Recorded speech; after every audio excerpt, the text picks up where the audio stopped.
Hay una calidad general y hay como diferentes tipos de calidad.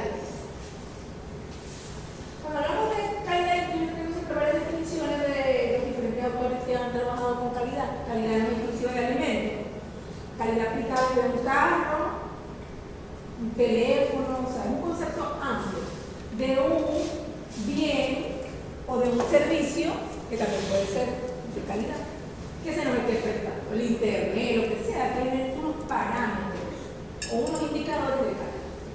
Pero ¿en qué consiste la calidad? En la medida en que los niveles o conjunto de características de algo que queramos consumir o comprar o adquirir, de un producto o servicio satisface las necesidades expresadas o implícitas en una norma de los consumidores de ese producto. Con eso les quiero decir que a lo mejor para mí, yo siempre les pongo el ejemplo, para mí yo soy amante de Samsung, y para mí Samsung es una gente que me gusta. Y ese cumple con las necesidades que yo tengo. Pero el que le gusta iPhone cumple y a lo mejor el que no tenga tanto poder adquisitivo o el Infinity cumple con lo que necesita. Y si se da a mi mamá que lo que hace es ver TikTok, a lo mejor es un poco. Y ya, porque es lo que satisface tus necesidades para ti. Eso es calidad. Por eso se ha extendido ahora lo que llamamos las diferentes gamas de productos. O sea, hay gama alta, gama media, gama baja, pero todos tienen características de calidad implícitas. No por ser más económico o más barato necesariamente es malo. ¿Okay? Todas las definiciones se basan básicamente en Deming, que es el padre de la calidad, lo resume como la contribución a la satisfacción de las necesidades de un cliente. Cuando ustedes evalúan la calidad de un producto o cuando ustedes van, si les toca procesar y elaborar un producto, ustedes tienen que saber a qué cliente lo van a dirigir. Y sobre las necesidades que ese cliente tenga, es que ustedes van a poder satisfacer esas necesidades. Gracias. Esas necesidades. Y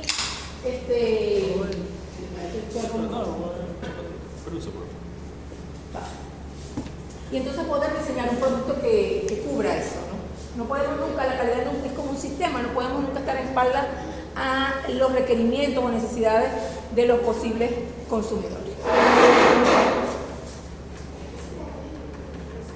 En el área de alimentos, fíjense lo mismo, acomodación a las exigencias de los clientes, Lucita Crosby, Fondo Norma, que es el ente o la institución que redacta o regula las normas Covenant, establece ya como definición el conjunto de características inherentes de un producto, sistema o proceso para cumplir los requisitos de cliente o de lo que llaman otras partes como operadores intermedios, ¿okay? De materias primas y ese tipo de cosas.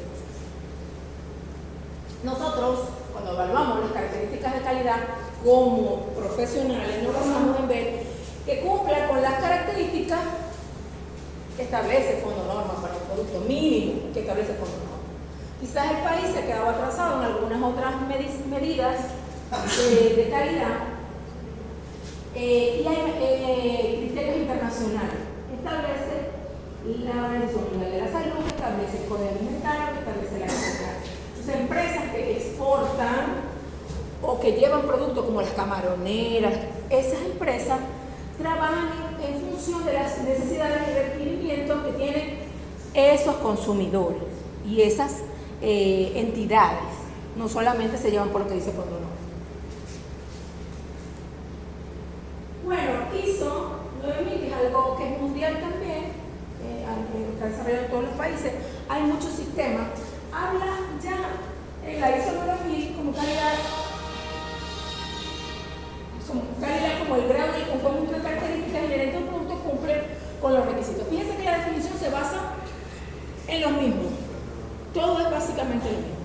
ISO desarrolló la ISO 14000 ya como para toda empresa procesadora de cualquier cosa, lo que llamamos sistemas de gestión de calidad. Sistemas de gestión de calidad.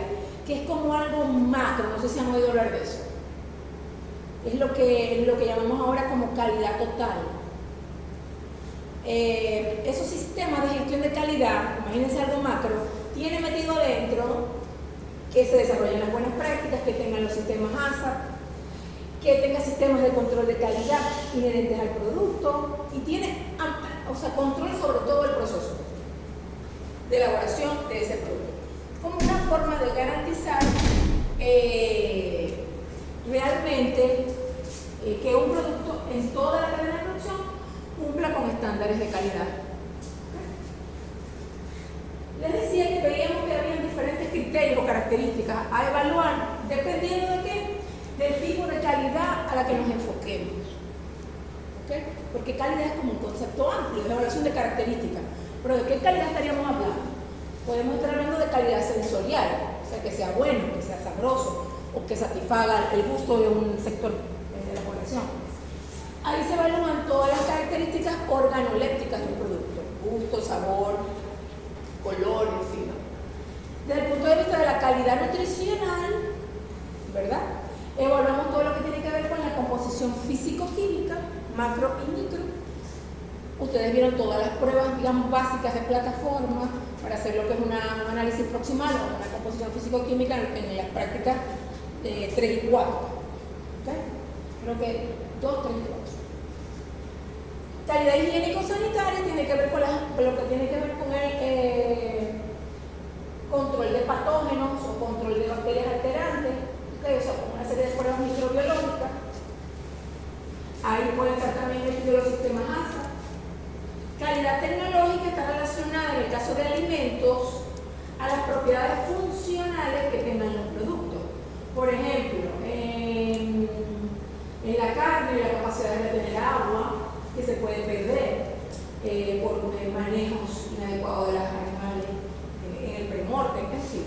Y calidad de servicio es referente a aspectos de calidad o ventajas que ofrece la industria al consumidor, tales como la estabilidad, la duración, el tipo de empaque, el porcionamiento, ¿okay? Ese tipo. Fíjense que hay marcas comerciales que tienen empaques por lo menos de café, que tienen 1 kilo, medio kilo, 250 gramos, hasta la papelerita. O sea que ya no es alguien que detalla, sino la misma empresa que tiene ese rubro para bodegueros, para ese tipo de clientes potenciales, que no van a vender 1 kilo de café, pero sí pueden vender 1 kilo en diferentes porciones. El control de calidad lo podemos definir, y hablábamos de la diferencia cuando veíamos HACCP, como una actividad reguladora de obligatorio cumplimiento realizada por autoridades nacionales e internacionales. Las empresas tienen sus propios sistemas de control de calidad que van a reportar o que van a responder a las inspecciones que le hacen los sistemas de regulación externa o las empresas que te compran. Si yo tengo un contrato como empresa con PDVSA, que sería una desgracia, pero bueno, con PDVSA, la gente de control de calidad que asume la compra de materia prima para los comedores va a venir a inspeccionar un momento. ¿Ok? Y yo tengo que mostrar cómo hago yo el control de calidad. Mire, esto son los manuales, son los libros, son mis criterios del sistema, cómo lo hago. Y ellos me pondrán las pautas que ellos quieren. Fallando aquí, está fallando allá, búscate. Lo mismo si yo le vendo al que fabrica hamburguesas para McDonald's, que me ha tocado en varias oportunidades de hacerlo, esa gente viene a chequearte, a inspeccionarte. Entonces, bien sean nacionales o tus mismos clientes, te van a pedir el cumplimiento de esto, ¿no? Este es un sistema que los sistemas de control deben de garantizar que todos los alimentos estén protegidos durante la producción, almacenamiento y distribución y sean aptos para el consumo humano, cumplen los requisitos de inocuidad y de calidad y estén etiquetados de forma objetiva, precisa, de acuerdo a la disposición de la ley. De hecho, existe lo que se llama ahora, por efecto de trazabilidad, el lote. ¿De qué lote es? ¿De qué animal procede? ¿De qué grupo de animales procede en el caso de la carne? En el caso de la leche, ¿de qué día de recepción? Y del día de recepción hasta compuesto de leche de esta finca, esta finca, esta finca y esta finca. De hecho, hay unos stickers que ya usan en Estados Unidos que tú puedes escanear y sabes de qué procedencia es ese queso. De la leche para elaborar el queso, de la carne, de qué finca, con qué sistema de producción se crió ese animal, en fin, porque está todo rastreado, todo mapeado. Para que si ocurre una falla de cualquier producto, un brote o lo que sea, pueda llegar a la raíz del problema.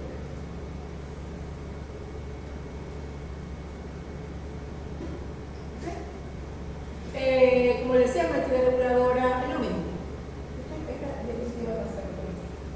Nosotros basamos entonces esa observación, ese sistema de control de calidad en la valoración de indicadores de calidad. ¿Qué son los indicadores? Son los parámetros físicos, químicos, biológicos, bioquímicos, ¿verdad? Tales como todo eso que está ahí, actividad enzimática, pH, químico, dependerá del alimento que yo vaya a evaluar. Y de los criterios que me pongan la norma, que es lo que yo debo de evaluar en el alimento. Yo me guío por la norma, ¿ok? Cualquier norma, la internacional o la nacional. Esto me va a dar unos índices de calidad que están establecidos en los métodos oficiales de análisis de la AOAC, que son los métodos internacionales, o los métodos COBENI. Los COBENI parecieran copia más retrasadita de los métodos de la AOAC para el análisis de calidad. Ahora bien, existen estos criterios o atributos, ¿verdad?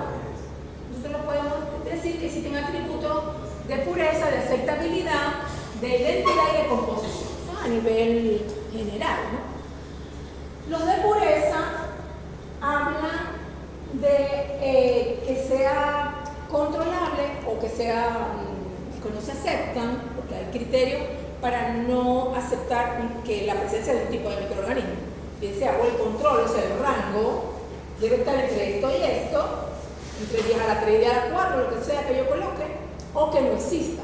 Para microorganismos, particularmente patógenos, sustancias extrañas, químicos, ¿okay? Material que entre en contacto con alimentos, ese tipo de cosas, partículas sólidas, insectos, todo eso, ¿no?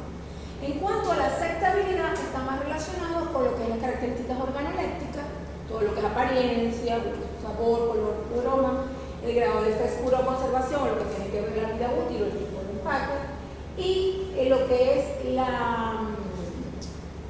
la masa, el volumen de producto, el peso, la dimensión, o sea, que esté regulado para que no hayan adulteraciones o robos por efecto de peso, de falla de calibración.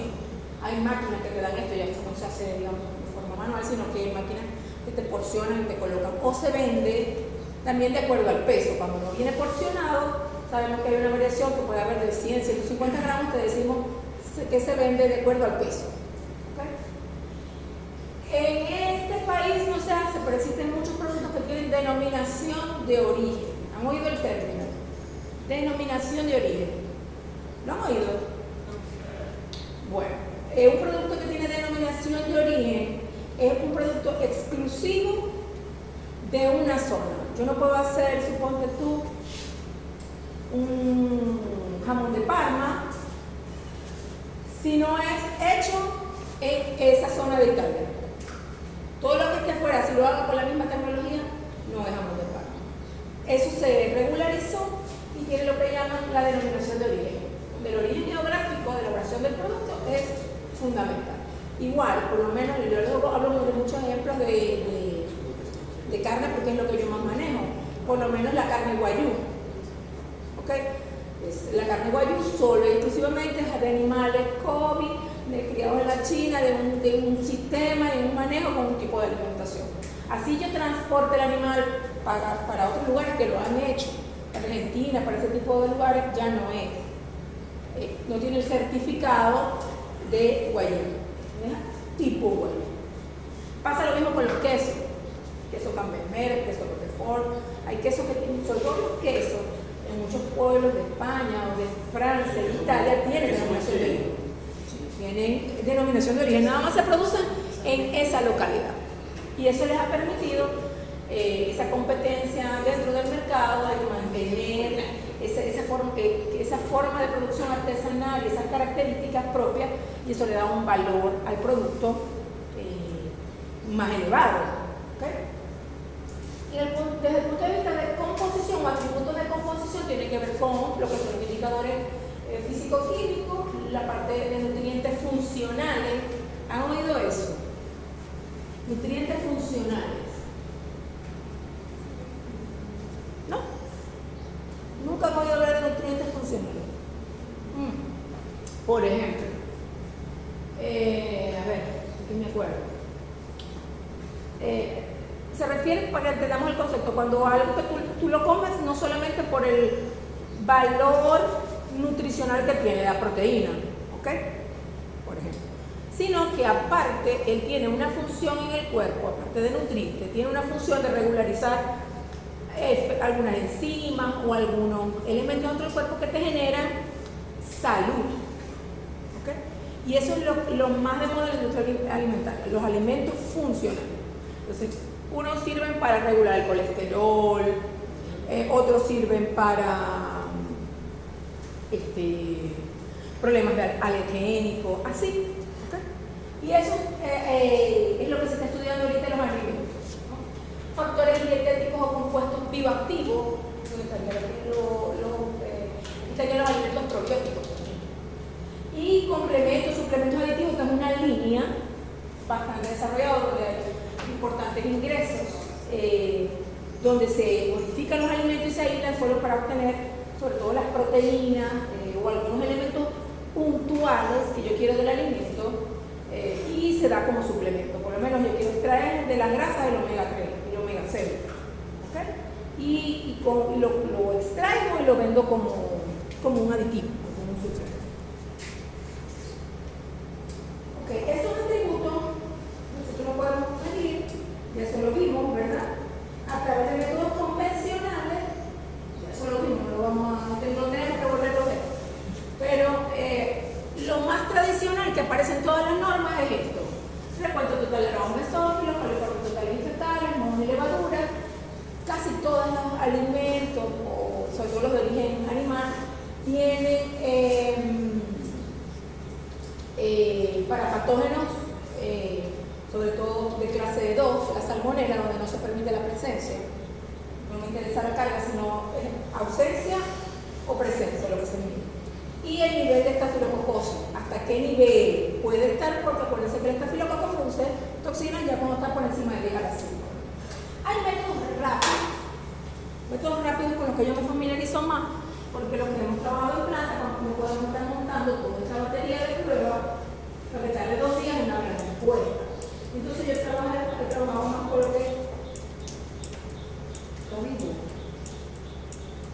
que es la separación inmunomagnética. Hay un método moderno que te indica si algo tiene mucha carga microbiana, que es la bioluminiscencia de ATP, y el PCR, que en cuestión de horas yo puedo tener el resultado. Okay. Extraigo el ADN de una materia orgánica y lo pongo a reaccionar con el primer. Y en 2 horas, bueno, en un día a lo mejor. Los laboratorios más rápidos, bueno, ellos son más rápidos, el PCR más automatizado, que lo pueden hacer en 2 horas. ¿Okay? Monto la prueba y me da el mismo resultado la comida, el gel, lo hace el mismo canal a través de un lector de trabajo. Pero bueno, la bioluminiscencia, los más nuevos equipos de bioluminiscencia están como $7,000, pero es lo que te permite hacer una arrancada rápida. O sea, es como un hisopo, el gran hisopo que es estéril, que está cargado de una enzima. Entonces yo lo froto, puede ser por la superficie de un alimento o por la superficie de un equipo, si yo quiero saber si los procesos de desinfección casi cero fueron adecuados para arrancar el día, como una prueba de control de calidad de que mis procesos de limpieza están siendo correctos. Se lo paso sobre los molinos, sobre los mesones, sobre el... Lo conecto, luego meto el hisopo en una sustancia que lo reactiva, Y ese software lo meto en un equipo, que es un luminómetro, que va a medir la intensidad de luz que expande, ¿no? Eso se fundamenta como es una enzima parecida a la luciérnaga, algo así. Entonces, claro, yo no lo veo, eso lo es capaz de medir lo que el equipo, no es que voy a ver el hisopo fluorescente. No. Y él te mide la intensidad de luz a medida que avanza o que tiene más cantidad de luz, está detectando ATP.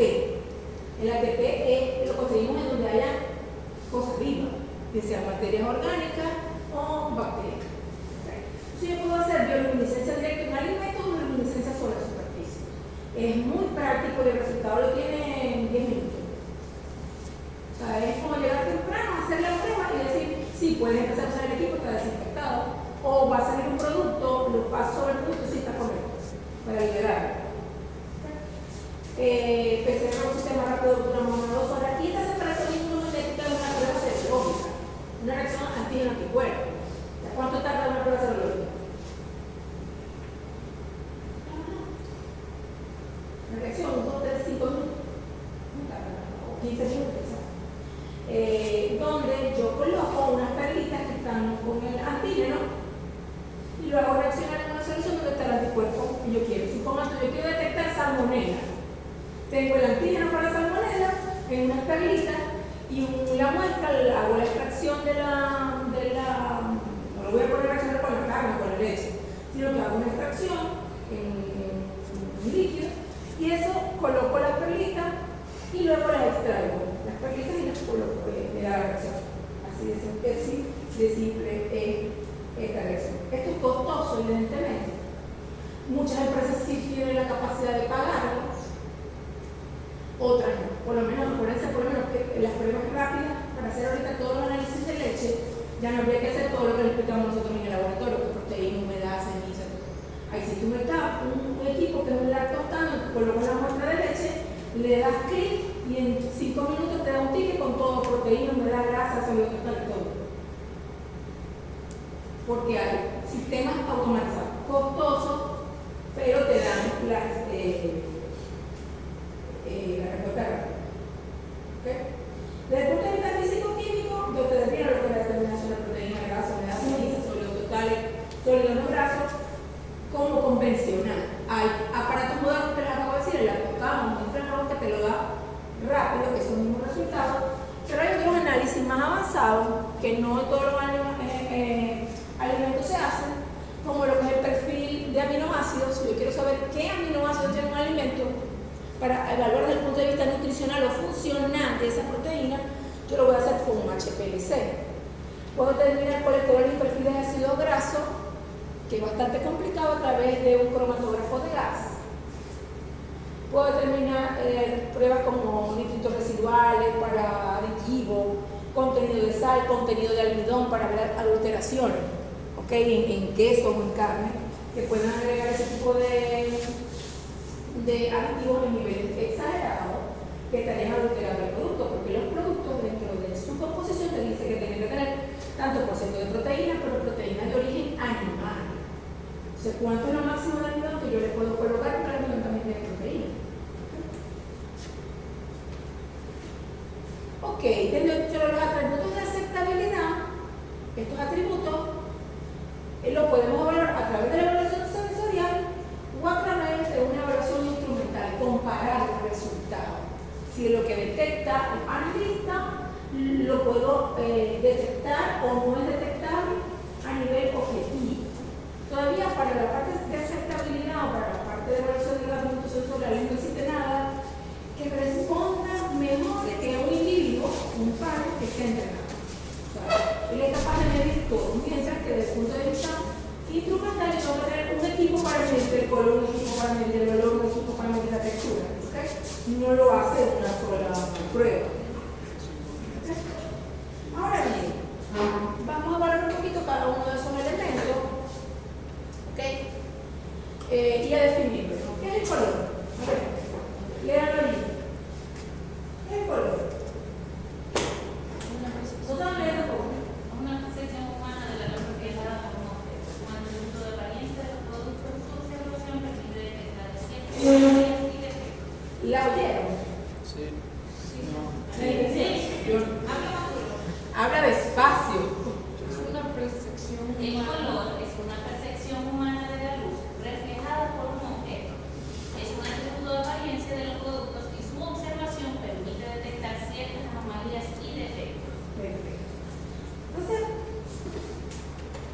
como color, sencillamente lo definimos como la percepción humana del reflejo, ¿no?, de la luz sobre un objeto o sobre una superficie, o en este caso sobre un alimento. Yo siempre, y es tan así que si yo aquí apago todas las luces, nos queda muy oscuro. ¿De qué color debe ser? No sabemos. Porque lo que hace que haya color es cómo se difracta, o sea, absorbe la luz o se refleja la luz sobre una superficie y es captada por el imagen, ¿no? Si no hay luz, no va a haber color. Eso es lo primero. Por lo cual, la intensidad de luz que yo pueda colocar sobre una superficie lo puede hacer más atractivo o menos atractivo. Por eso todos los exhibidores, las tiendas, cuando tú vas a comprar ropa, todo está iluminado por debajo, por arriba, por todos lados, para que te atraiga. ¿Okay? La intensidad de los colores que se reflejan. Si las vitrinas están oscuras, tú lo ves así como colada. ¿Okay? Desde el punto de vista alimentario tiene mucha utilidad la evaluación de color. El color nos permite la clasificación de productos entre unos que estén óptimos o mejores que otros por efecto de la luz, por lo menos, o por el color, no por la luz, por el color. Por lo menos en el caso de las carnes, uno ve una carne roja brillante y te parece más atractiva que una que esté marrón, más oscura. Igual en el caso de los quesos, nosotros a veces vemos quesos que son muy blancos, generalmente son quesos de leche de búfala, que no los especifican, pero aquí hay mucha búfala que se está criando en la calidad y dan leche, y esa leche se usa, ¿o no? Ustedes ven esos quesos que son blancos, eso es leche de búfala. Ahora ustedes ven un queso que tiene como un color como ámbarcito, amarillito, es más de leche de vaca. Pero ustedes también pueden definir que un queso está como, van a buscar un queso fresco y quieren un queso como blanco, no lo quieren ver amarillo. Entonces, los puede ayudar a la clasificación de productos, a la evaluación de las materias primas cuando voy a seleccionar, ¿okay? El control de los procesos productivos de elaboración de algo, a la medición indirecta de otros parámetros como en el caso de la capacidad de retención de agua en la carne, de las cenizas en harina, del curado del producto cárnico que tiene una coloración rosada, de la oxidación o degradación de un producto. Cuando los productos se oxidan, tienden a, si son frutas y vegetales, tienden como a pardearse. O sea, como cuando una manzana tú la cortas y la dejas así, que se va poniendo como marrón. Pasa con las papas, con muchos vegetales que tienden a oxidarse, ¿no? La conservación en atmósferas controladas, el color del producto también te puede indicar que está bajo control o fuera de control, dependiendo de la atmósfera. La clasificación de los huevos de gallina, ¿okay? Los huevos blancos, los marrones claros, los verdes, en fin. Los azules. Los azules. Los azules no los construyo, no los conozco. De paloma, azules. Los de palomitas se ven como grises, creo que. Los de araucano. ¿No lo ves? Los de codorniz, no, los de codorniz son manchaditos. Marroncitos y beige, ¿no? Pero bueno, nos ayuda, el color nos ayuda definitivamente. De hecho, en las empresas de huevos, aquí es que se consume el huevo marrón, pero en el resto del mundo generalmente es el blanco. Y esas tonalidades de marrón, a veces hay un marrón que es como más oscurito y uno más claro, tratan de separarlos para que no se vean a veces esas diferencias. Eso tiene que ver con la alimentación de la gallina y con el caso de la diferencia de los humanos, ¿no? Ahora, nosotros podemos, ya está definido, seguramente lo han visto cuando gradúan los colores de los computadores de ustedes, quieren configurar las pantallas, ¿verdad? Siempre les dice brillo, luminosidad, transparencia, una serie de parámetros. El color está definido por 3 parámetros. El color como tal es lo que llamamos tono. Eso es lo que es color, el tono. Está definido por la emisión y absorción de luz en determinada longitud de onda por un momento. Se tiene que la misma definición de color. Entonces, color es igual a tono. La saturación es el grado de pureza de ese tono. ¿Okay? Cuando tú saturas al 100%, fíjate que prácticamente a veces te queda negro de lo intenso que es. La luminosidad es el porcentaje de brillo o de luz que tú le vas a aplicar a ese color. Cuando coloco mucho brillo, generalmente se va a caer. Esto da esta combinación, o permitió desarrollar lo que es esta combinación que es el círculo de los colores y lo que es el cielado. No sé si lo tengo aquí está. ¿Okay? El cielado es creado en 1976 y está fundamentado en los espacios de color L, A y B, donde L es luminosidad, ¿okay? A evalúa un color que es de rojo amarillo, no recuerdo, y B evalúa de la tonalidad del A, del verde al rojo, perdón, y B del azul al amarillo. ¿Okay? ¿Ustedes entienden esa gráfica? ¿La entienden o no la entienden? No. Nada. Okay. Abajo. Y obviamente, la L lo que va a medir es la intensidad de luz. Vamos a empezar por la L para que la entendan. Si esto va hasta el centro, hasta aquí, ¿verdad? De aquí a aquí, esto es 0 y esto es 100. De aquí a aquí, esto es 0 y esto es menos 100. ¿Ok? Aquí entonces vamos igual. De aquí a aquí es 100 rojo hasta menos 100, que es el verde. Y así. Entonces, fíjense que esto tiene unos diagramas. Si yo coloco, esto lo hace un equipo. Este es el fundamento del funcionamiento de ese equipo. Yo coloco una gota de sangre o un trozo de carne sobre un luminómetro o sobre un espectrofotómetro, lo meto. ¿No han visto aquí en la facultad de espectrofotómetro? A ti yo tenía uno para determinación de concentración. Lo colocamos la solución como en una celda que es un cubito transparente, ahí mido y lo meto en el espectrofotómetro. Y él te da una medición que es más o menos 0,43. Tú te ubicas aquí, de la carne, por lo menos. La carne puede estar dando aquí, en este rango. Va a tener de A tanto, de B tanto y de L tanto. Si ustedes leen cualquier publicación que vean esto, van a entender lo que les estoy mencionando. Si no son capaces de entender esto, les va a costar más entender que son patrones o valores de color. ¿Ok? Es el sistema más utilizado en la actualidad para evaluar color, es el más objetivo. Porque si no, lo teníamos que evaluar a través de patrones fotográficos como con un escáner. Y el ojo, pues, o el escáner tiene una gran gama y te va a decir, te va a dar un dato, un valor, para evaluar por lo menos colores, carne, eso. Pero para evaluar color de cualquier alimento se utiliza este sistema ciega. El olor es la percepción por medio del olfato de las sustancias volátiles que liberan un alimento. ¿Okay? Dichas propiedades, la mayoría de las sustancias olorosas es diferente para cada una de ellas.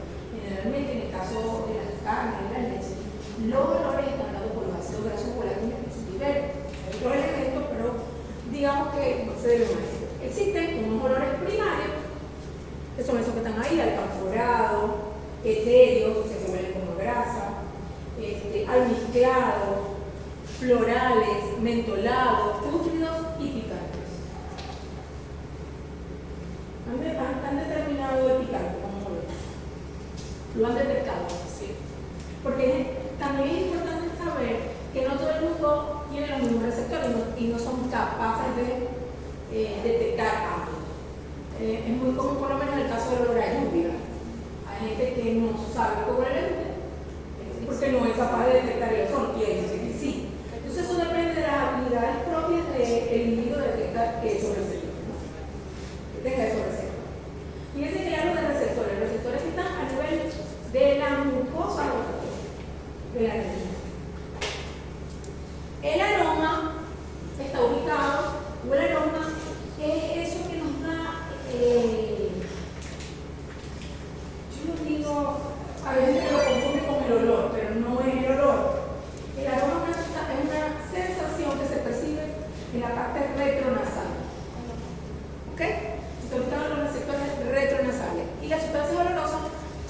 poder llegar allí tiene que estar dentro de la boca, que es esa combinación que tenemos entre el gusto como tal, entre el gusto y las sustancias volátiles. Eso es lo que nos da el hambre.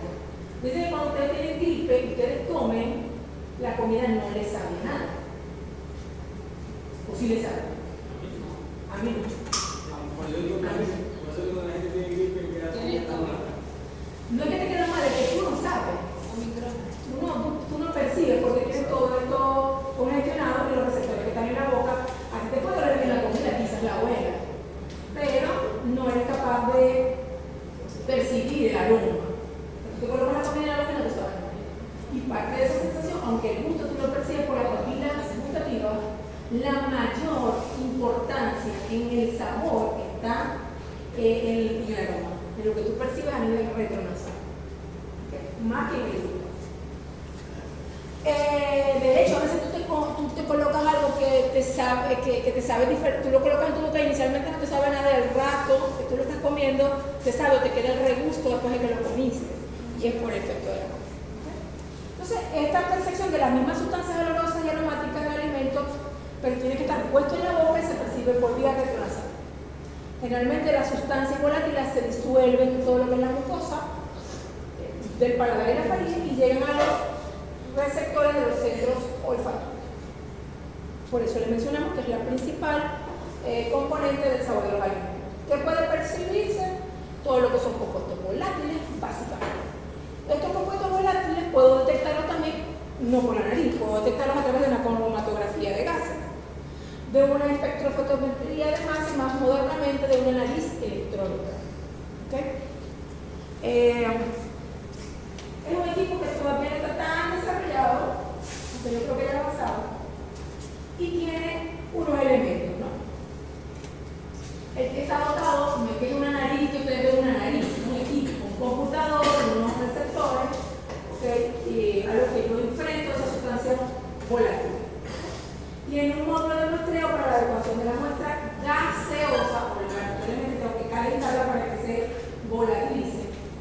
Es una parte sensorial que hace la detección de los gases y un sistema informático, o sea, un computador que dice, bueno, estos fueron los picos, estos fueron los elementos que fueron capaces de ser detectados. ¿Qué pasa?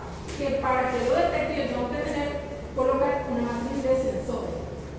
Que si yo voy a determinar una batería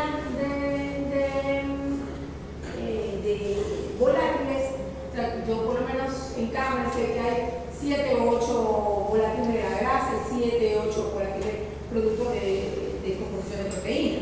¿Okay? Tendría que meter sensores para los 14 o para 20. Si nada más meto 10, nada más me va a detectar 10. ¿Okay? Lo demás no funciona como la nariz humana, que tiene múltiples receptores. Ahora, también es importante en el caso de la nariz humana entender lo que yo les decía, que ¿quiénes son? Hay obviamente receptores a nivel tanto de la nariz como de la parte mucofaríngea, pero tienen que haber sido como estimulado obesidad. Tú tienes que tener familiarización con el olor para poder describir qué olor es. Tiene que haber una fase de entrenamiento. Lo que les decía, si tú no has detectado el olor a lluvia y yo te pongo el olor a lluvia, tú no eres capaz de decirme qué es y si lo percibes, qué tan intenso es. Igual pasa con muchos otros volátiles. Tengo que colocar a la persona, generalmente los olores tienen la capacidad de ser guardados, de ser reservados en parte del cerebro, y automáticamente que tú hueles algo, tú sabes, te lleva a los olores, esto huele a tal cosa que me comí en tal parte. Tiene como una memoria. Si tú no lo has percibido, si yo te digo, no sé, el olor del caviar, yo digo, ajá, ¿sabes todo que he comido caviar? El olor del caviar es un olor, y tú.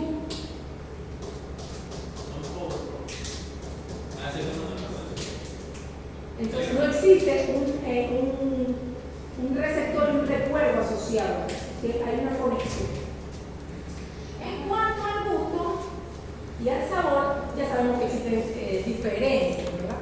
El gusto está dado por lo que llamábamos sabores básicos o gustos básicos, o sea, dulce, salado, ácido, amargo, astringente también existe al desarrollar los sabores. ¿Okay?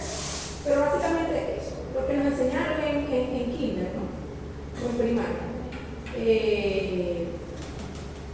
Pueden haber una combinación de dos o más de esto y estas propiedades pueden ser afectadas por la papila a nivel de la lectura. Mientras que el sabor es la propiedad de los alimentos mucho más compleja, ya que está dada por la combinación del gusto y de aroma. Donde el aroma tiene la principal peso, el olor también tiene una influencia en el sabor.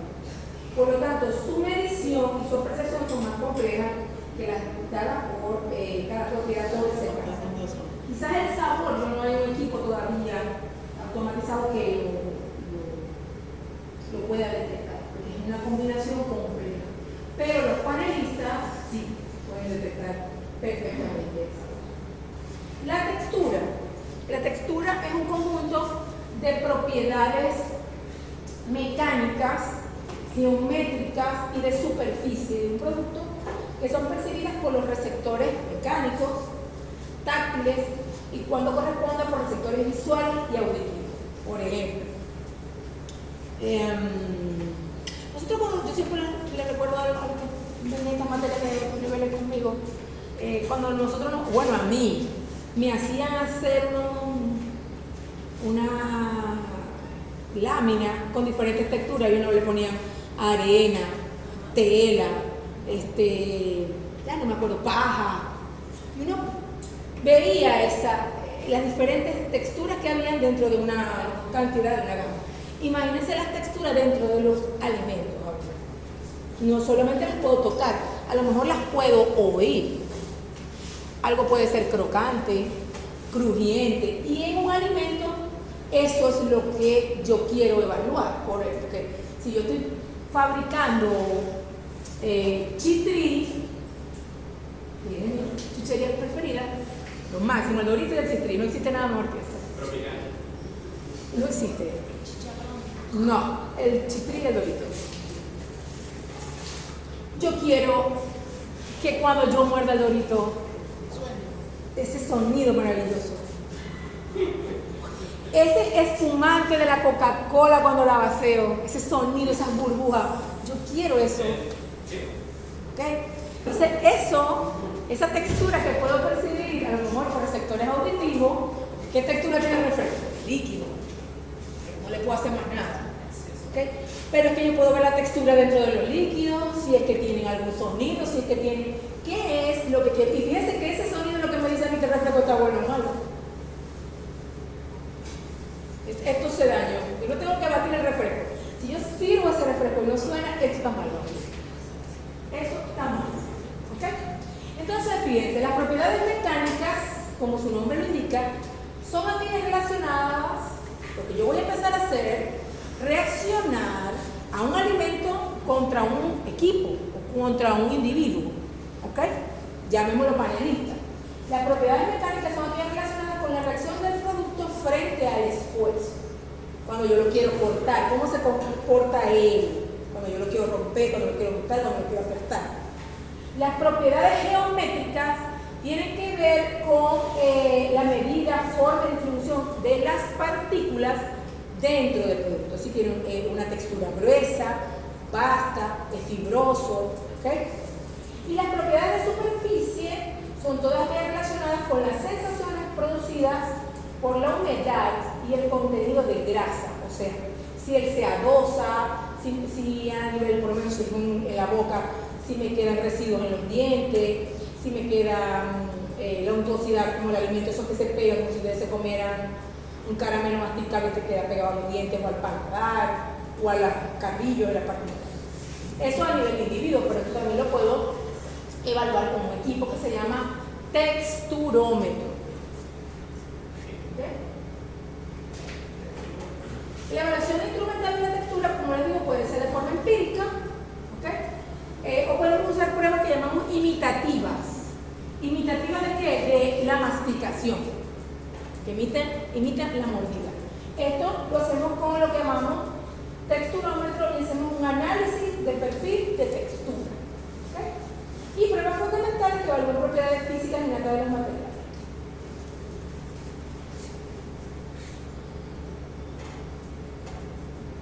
Primero, fíjense, las empíricas evalúan propiedades físicas bajo condiciones bien definidas, principalmente punzamiento, corte, lo más básico, ¿no? La mejor o la más utilizada es la de textura.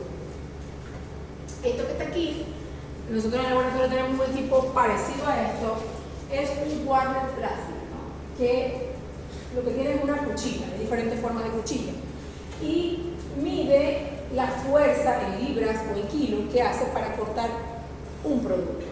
Eso es lo que hace. Que para la carne me sirve mucho, porque yo mido la textura de la carne como terneza o dureza. Entonces lo que quiero es imitar o saber la fuerza que voy a hacer para a la primera mordida cortar ese trozo de carne. Si una carne me genera más kilos de fuerza, va a ser una carne más dura que otra carne. ¿Okay? Seguramente han visto, porque hay muchos canales y canales. Porque yo lo he visto mucho en YouTube, en los cortos de YouTube. Pruebas donde comprimen cosas y las explotan. Esos equipos son equipos para medir textura o dureza de la carne y cómo se comporta. Entonces ellos tienen la capacidad, entonces tienen un panel de control de medir la dureza, de medir la elasticidad, la flexibilidad, la cohesividad de las partículas, ¿ok? Y dicen que hay cosas que son de goma que las aplatan y vuelven otra vez a expandirse. O cosas que pueden parecer muy duras y a lo que comprimen con cierta fuerza parten o se doblan, ¿ok? Eso es lo que mide el aparato. Ahora, en vez de colocarle objetos físicos, le vamos a colocar alimentos, ¿ok? Y le colocamos sondas de corte especiales para alimentos. Hay unas que parecen dientes, así es más o menos la que tenemos nosotros para cortar carne. Colocamos el trocito de carne aquí y baja la cuchilla y corta, ¿ok? Pero si yo voy a realizar un queso no es duro. Bueno, el queso es más duro que otro, pero no es algo extremadamente duro. Pero hay quesos untuosos, pero hay mantequillas, hay crema. Entonces, de cada alimento yo quiero ver, voy a seleccionar qué características de textura voy a evaluar. ¿Okay? Fíjense, para los líquidos hay lo que llamamos sondas de extrusión, que mezclan para ver la densidad o viscosidad de las diferentes bebidas que yo tenga, ¿no? Para los quesos tenemos sondas de penetración esférica. ¿Okay? O tenemos lo que llamamos el cable cortador, que es un hilo, para mantequillas y ese tipo de productos, que evaluaría entonces no la dureza, qué dura puede ser una mantequilla, pero sí el grado de elasticidad, viscosidad, la cohesividad, etc. Ok, ese análisis de perfil de textura representa en lo posible el comportamiento reológico del alimento durante la masticación.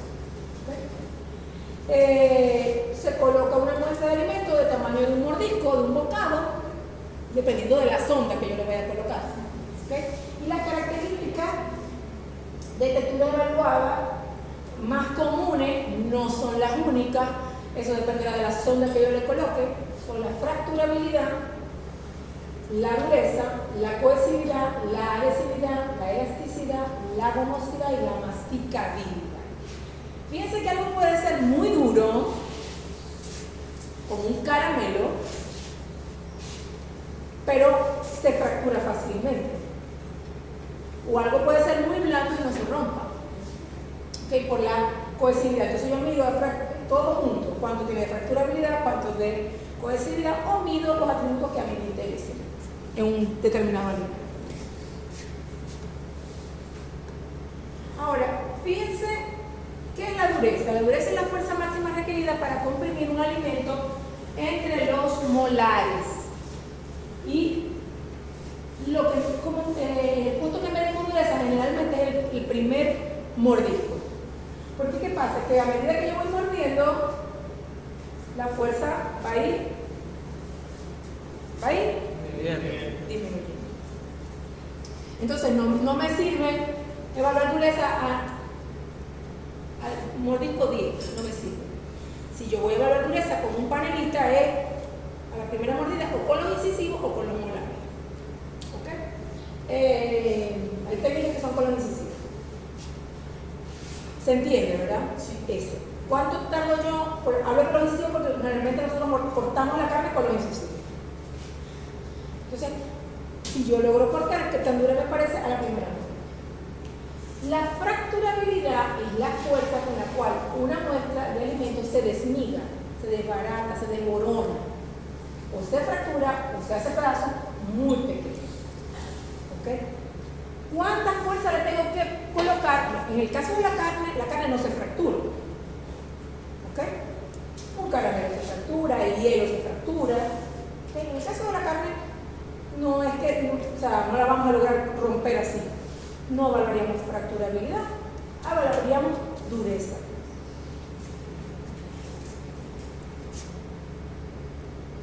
La cohesividad está dada por la fuerza que hacen los enlaces internos sobre el alimento, y esa fuerza, el grado de esa fuerza muestra al cual la muestra se deforma antes de romperse. ¿Okay? Si un alimento es muy cohesivo, va a deformarse lo más posible hasta el punto donde se fractura o se rompe. ¿Okay? Eso sí lo podemos evaluar en el caso de las carnes. E igual en el caso de los quesos. Hay quesos que se cortan más rápido y por su grado de elasticidad duran más en romperse que otros. De hecho, hay unos quesos que tú los cortas y se desboronan todo. La adhesividad es el trabajo requerido para retirar el alimento de una superficie. ¿Qué tan adherido queda? A la superficie o a los dientes. Pero generalmente en el equipo lo que hago es aplastar el alimento en una plancha, ¿verdad? Y mido el grado de adhesión, el grado de extensión en la plancha. Y la elasticidad es la extensión a la que un alimento comprimido retorna luego de haber aplicado la fuerza a su tamaño original. ¿Dónde valoraríamos elasticidad? En las salchichas, en la mortadela, en productos que yo puedo comprimir, y si no rompo, lograr volverlos a su normalidad. Ahora, si le meto quizás más fuerza con una sonda cortante, voy a romperla, voy a cortar. Pero la elasticidad de la carne también la podemos medir en las salchichas, en embutidos. La masticabilidad está dada, aunque la mide el equipo, por una relación entre la dureza, la cohesividad y la elasticidad. Algo que sea muy cohesivo, voy a tener que masticar más para lograr romperlo. ¿Okay? Entre más elástico y más cohesivo sea, voy a tener que lograr romper más. La jugosidad es la energía requerida para desintegrar un alimento semisólido, queso, quizás queso crema, de modo que hasta que esté listo para ser tragado. Depende de la dureza y la cohesividad. No tiene en cuenta la elasticidad por el tipo de alimento que es. ¿Ok? ¿Entendieron más o menos de qué trata el análisis de perfil de textura? A mí sí. Profe, en la textura de la carne, cuando se mide con la máquina, ¿eso da presión? ¿Ya qué presión tiene que estar la carne para que... ¿Eso da? La presión, el nivel de presión de la mordida. ¿No da? La fuerza, la presión como tú la estás viendo. La presión de mordida que una persona tiene que hacer para decir que esa carne está de mejor calidad. Lo que hacen los dientes no es presión, es fuerza. Porque presión le entiendo más, no sé, metiéndole como algo neumático, como digo ahí, como que la máquina tiene imagínate la máquina tiene una cuchilla que baja y ejerce va a ejercer una fuerza. Si la carne es más dura, tiene que generar más fuerza, va automática, tiene las hay más modernas que la que nosotros, que tiene un brazo que baja y evidentemente si la carne es más dura. Ok, entremos entonces en la segunda parte, que es ya solamente la evaluación sensorial de estos mismos atributos que ya vimos, del sabor, del olor, del gusto. ¿Okay? ¿Cómo hacemos una evaluación sensorial? ¿Paramos o le damos? ¿Faltan cuántas? 25.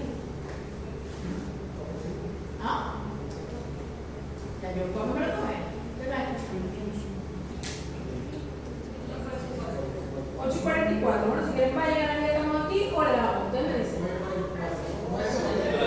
Voy a meter 5 láminas. Vamos a dar. Y nos vamos a quemar. Ok. ¿Qué es para ustedes la evaluación sensorial? A ver, la chica de por ahí que está pintando un muñequito. Yo soy un super para psicología. Ella es acá. Ajá. ¿Qué es para ustedes la evaluación sensorial? ¿La qué?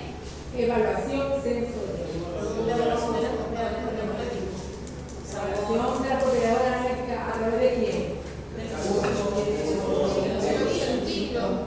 ¿Y qué? ¿Los órganos de sentido vienen caminando solo? Olfato, sabor. ¿De quién, Manuel? ¿Pero quién tiene los sentidos? A través del peso. ¿Ok? Entonces, esto no es algo empírico, esto no es algo que falla. Esto es más bien una disciplina que es multidisciplinaria porque puede estar formada por diferentes tipos de profesionales, en la que se utilizan seres humanos, a lo que llamamos panelistas o catadores.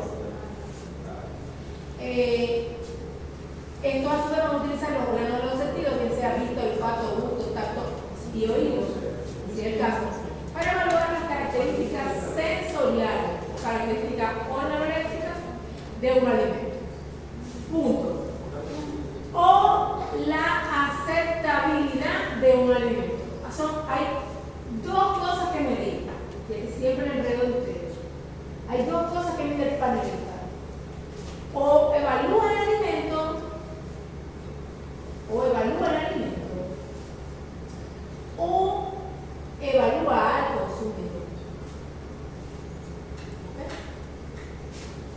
Al consumidor realmente no, a la aceptabilidad del consumidor por el producto que esté evaluando. O sea que la respuesta que me va a dar es diferente.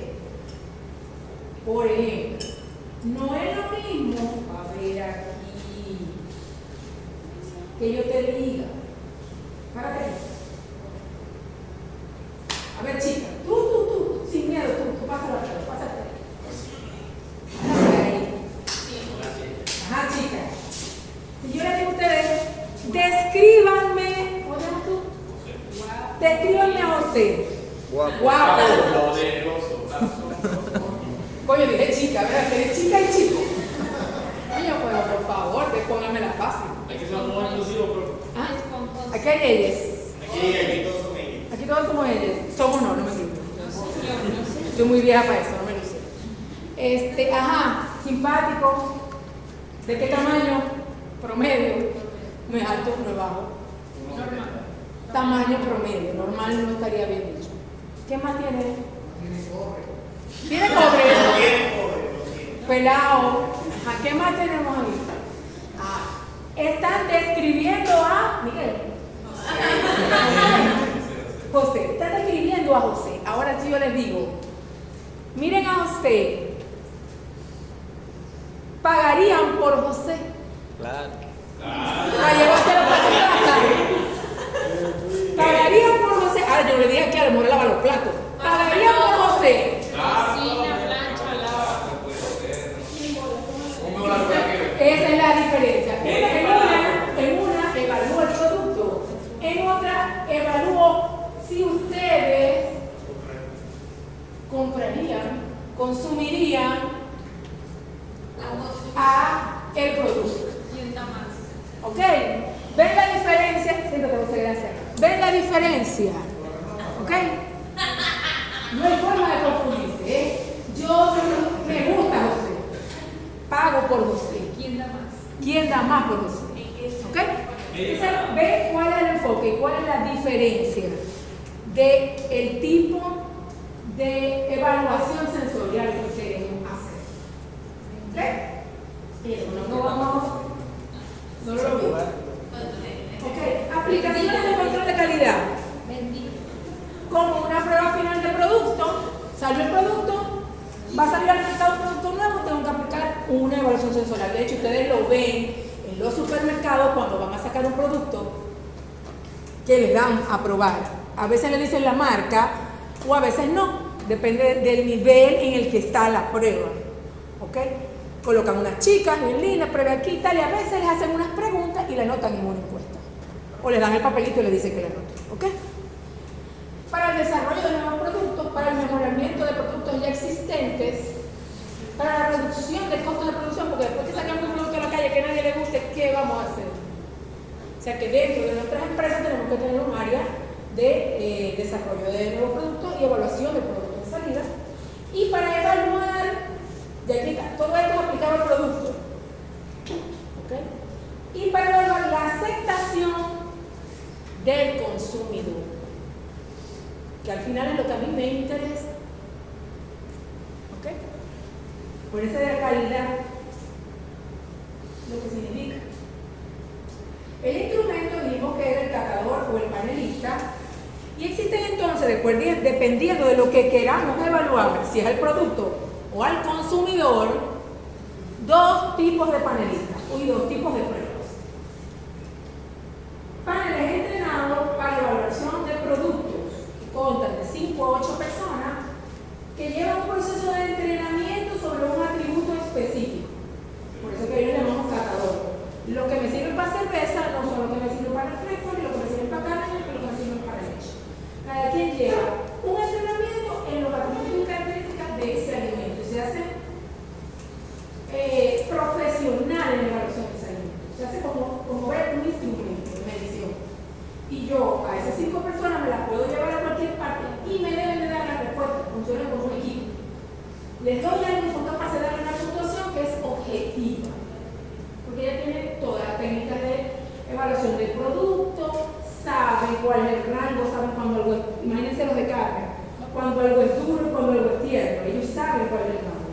A lo mejor yo se lo pongo a él y él no sabe, porque está acostumbrado a comer carne de todos los días. Le pongo algo moderadamente tierno y le va a parecer rico. ¿Ok? O sea, no es cualquiera, tiene que llevar un entrenamiento. Hay una escala de evaluación y los tipos de escala generalmente son de diferencia o de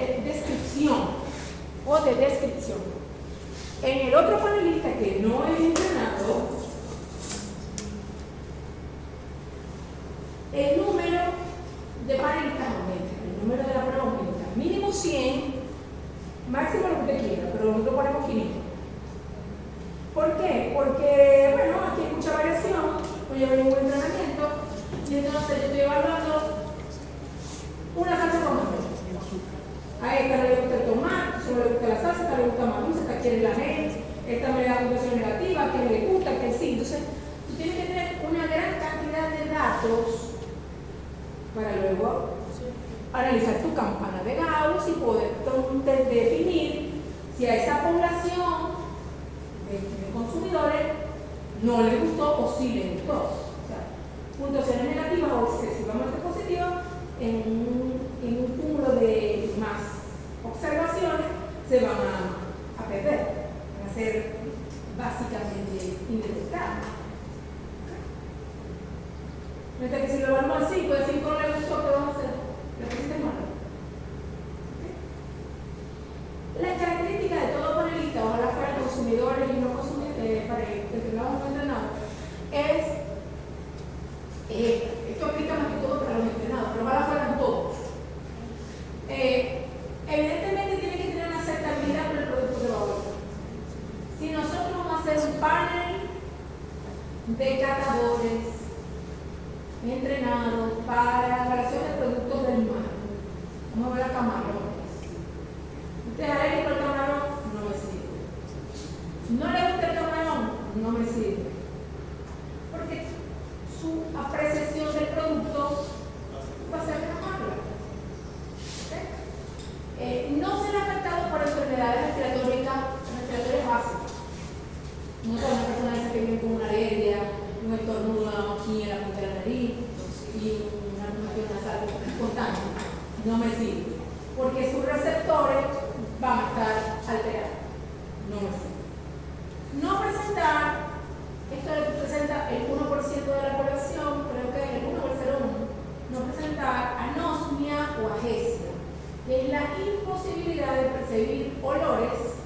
y sabores.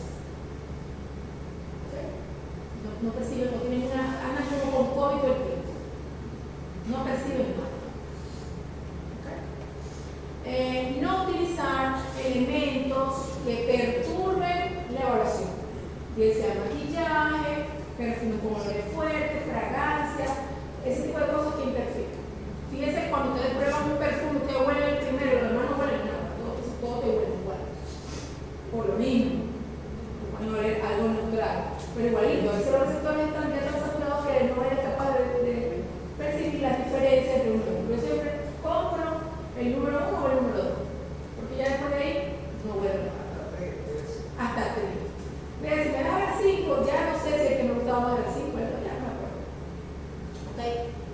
Y evidentemente, antes de realizar, por lo menos una hora antes de realizar la prueba, no fumar, no masticar chicle, no comer cosas fuertes, no tomar bebidas alcohólicas, ese tipo de cosas previo. Si yo lo voy a entrenar, lo voy a pasar por estas 4 fases. ¿Ok? ¿Qué la recomienda? El esquema general del British Standard Institution, que forma para muchas empresas. Ese es como el código, el manual para tu forma. Lo vas a hacer primero un reclutamiento que voluntario, una invitación. Generalmente yo puedo desarrollar un panel dentro de una empresa. El panel de Polar, ¿cuántos empleados tiene? O tenía más, pero ¿cuántos tiene? 1000. Yo necesito 5. 5 lo que necesito. Yo hago una invitación a todo aquel que quiera formar parte del panel. Y voy a recibir, bueno, por los horarios, la situación demográfica. Hago un reclutamiento.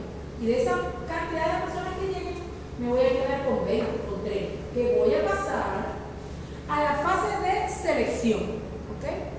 Donde voy a preguntar si tiene enfermedades sensoriales, identificar sensibilidad a los estímulos, pruebas primarias básicas, donde veo la agudeza natural de la persona, o si es que es verdad que no diferencia una pérdida de la manzana. Y la capacidad de expresión verbal es muy importante.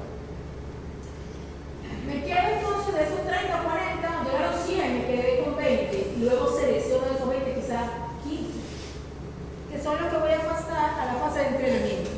En el entrenamiento yo lo voy a dirigir hacia las técnicas para evaluar cada tribu. Por ejemplo, vamos a evaluar cerveza en la prueba, bueno, no sé si es polar, vamos a evaluar cerveza. Entonces, ¿qué voy a evaluar en la cerveza? Si es el espuma, no sé, lo que evalúo en la cerveza. El sabor, el color, la transparencia, la espuma, no sé, lo que yo evalúo. En el caso de las carnes, yo generalmente evalúo dureza, evalúo cantidad de periodo colectivo, evalúo jugosidad, evalúo sabor. Puedo evaluar el color, quizás, si hay carne fresca, si hay carne cocida. Eso es lo que evalúo. Y lo enseño a evaluar eso. Cómo debe morder, cómo lo debe masticar. Le enseño los extremos de la escala. Cuando algo es duro, cuando algo es tierno, cuando algo es intermedio. Cuando algo tiene mucho tejido conectivo, cómo se va a comportar en la boca, cómo ando con algo que no quiere. Y ya, lo voy entrenando en esas técnicas. Luego, entonces, le hago una prueba, que es lo que llamamos revisión, en donde les muestro, como el examen final, te coloco una serie de muestras, que ya yo sé la puntuación que debo de tener, esto lleva varios días, y hoy te pongo, son 5 muestras, y hoy te pongo las 5 muestras, mañana te pongo las mismas 5 muestras en otro orden, y pasado mañana te pongo las 5 muestras en otro orden diferente. Y es imposible que tú me le puedas dar a una misma muestra, a la muestra 1, 3 puntuaciones diferentes. Debería coincidir o estar muy cercano. Me quedo con lo mejor. Ahí formo mis 5, mis 8 canales. ¿Okay? Y luego, bueno, sigue la fase de entrenamiento mientras estoy desarrollando las pruebas de evaluación sensorial. ¿Okay? Bueno, ahí explica todo lo que el entrenamiento implica, mejorar las habilidades naturales del individuo seleccionado, enseñanza de la técnica de educación, lo mismo que la gente señala logrado o niveles de los atributos relacionados con la escala, familiarización con la planilla, con el tipo de encuesta, y el tipo de respuestas que deben de dar, discusión de los resultados, porque a veces como estamos en la fase de entrenamiento, a lo mejor te pelaste, pero yo te corrijo y te digo, mira, esto es así, esta no es tal, vuelve a probar, vuelve a afinar tu gusto y vuelve otra vez. Se afina como instrumentos, se calibra. ¿Ah? No te oigo nada. Que tiene que poner mejor para que O no, es que no es lo menos, independiente de la actitud. ¿Ah? ¿Quién tiene de vos? En ahí cuando se te va jugando.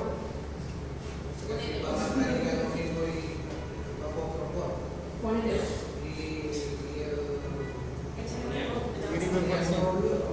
¿El qué? Yo me desmayé. Y yo iba manejando la camioneta. Iba con el botón de hacer tu trabajo allá. Y yo metía yo ahí normal, dentro de los corrales. Y dale para acá y dale para allá. Ya cuando tenía una hora que dentro del corral, empezó el. Pero fue de una vez. Haciendo mal, así. O sea, hay que estar, no sé si a la puta de los claros, a la grama de los claros. Tiene como, está como en alto los corrales. Bueno, a mí me dijo para sentarme en la escalera. Ahí, a recortar la pared. Y yo, bueno, tengo que manejar para atrás de regreso. ¿Cuánto se me pasa? Ahora entro, ahí, vamos. Allá está, observa, muchachos. Ni otra.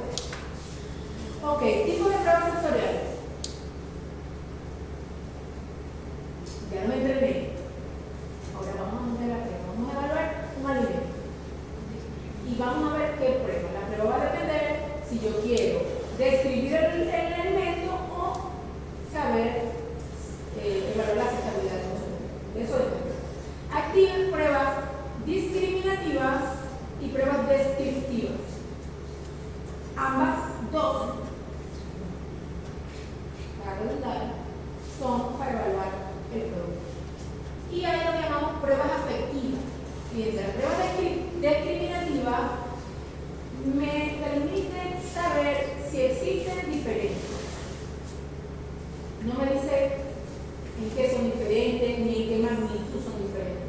Solo si hay diferencias. Por ejemplo, yo voy a comparar y te pregunto, ¿existe diferencia entre esta pared y esta? Escoge la pared diferente. ¿Cuál sería la pared diferente? No sé, la de Madrid. Pero además son complicadas. Pero yo no estoy especificando cuál es la diferencia, ni qué magnitud es diferente, nada. Solo si existe diferencia. La prueba descriptiva ya se te dice cuál es la diferencia y cuál es la magnitud de esa diferencia o cuál es, o cómo se diferencia. Y la prueba afectiva tiene otro tipo de preguntas. Ahí no me preguntan sobre el producto, me preguntan es sobre mi nivel de aceptación de ese producto. Entonces me dicen, ¿a quién le gusta? ¿Por qué le gusta? ¿Lo compro o no lo compro? ¿Lo consumo o no lo consumo? ¿Ok?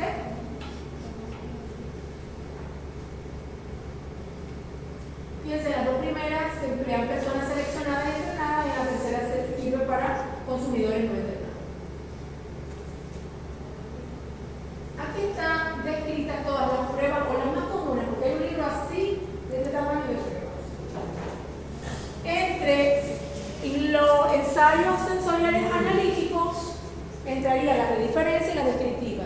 Entre las diferencias tenemos lo que llamamos comparación pareada, dúo, trío, triángulo y de ordenamiento o ranking. Estas solamente establecen diferencias. Los descriptivos, tenemos descriptivo simple, que es de los más usados, el de perfilación y tiempo de intensidad, que se parecen bastante. ¿Okay?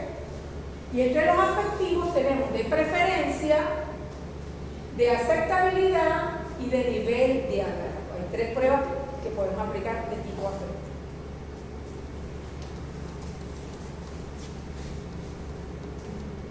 Fíjense la primera de diferencia.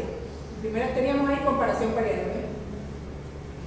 En esta se identifica la existencia de diferencias globales relativamente pequeñas entre dos muestras. Las muestras siempre se codifican con números de 3 dígitos. Para que el cerebro, acuérdense que el individuo siempre trata de buscar en cualquier seña alguna diferencia que te indique quién es mejor que otro o qué. Entonces, todo lo que uno utiliza son herramientas como para confundir al cerebro. ¿Okay? Luego los dígitos que no indican ningún orden. 3 dígitos. El 100 y el 150, no sé, el 300 y el 250, lo que sea. Supongan ustedes que aquí hay carne de res y carne de búfalo, o queso de una empresa, un Palmizulia, y un queso palmita de lo que hace cualquiera. De lo que hace cualquiera, que no lo hace todo el mundo, pero de lo que dicen que son palmitas. Dos quesos. Y yo redacto la pregunta en función de si le presento la muestra y le pregunto si existe diferencia entre esta muestra. ¿Sí o no? No le pregunto cuál es la diferencia. Existe, es capaz de detectarla. Muy parecida a esta es la prueba de Duotrio, donde le doy primero a la persona una muestra, supongamos carne de búfalo, la probó, y luego le presento la otra bandejita donde está la carne de res y la carne de búfalo, y le digo pruébala y si existen diferencias.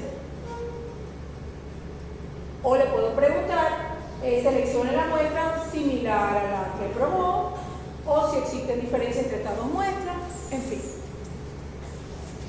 En el triángulo, que es muy parecido a la Duotrio, las 3 muestras se le colocan juntas.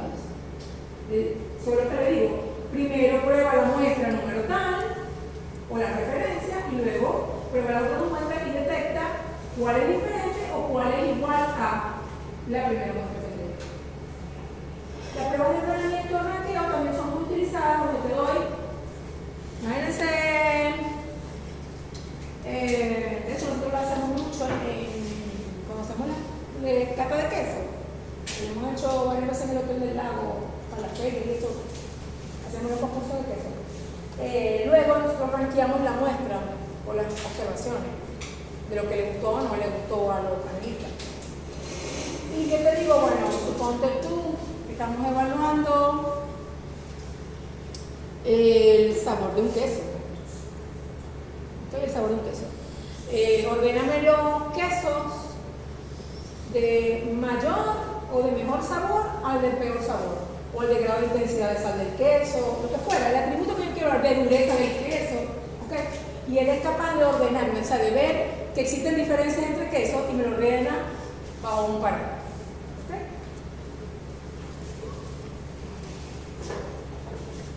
Otra prueba, ya terminamos con las pruebas de diferencia, ahora vamos con las pruebas descriptivas. Las pruebas descriptivas, como decíamos, determinan propiedades cualitativas o cuantitativas de uno de los atributos de un elemento lo más objetivamente posible. La ventaja es que tiene una alta sensibilidad y una simplicidad de uso, son sencillas de ejecutar. Ahora bien, como algo tiene que decir la magnitud de la diferencia, yo voy a trabajar con algo que se llama escalas. Cuando yo le mando por primera vez en los exámenes escalas, estamos trabajando muchas veces con pruebas de tipo descriptiva. ¿Okay?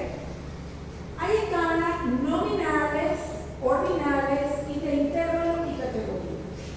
¿Okay? Las nominales se utilizan cuando se requiere identificar por clase de categoría y no expresan relación cuantitativa. No me dice quién es mayor, quién es menor. Solamente hablo de categoría. Es la que menos uso. Las ordinales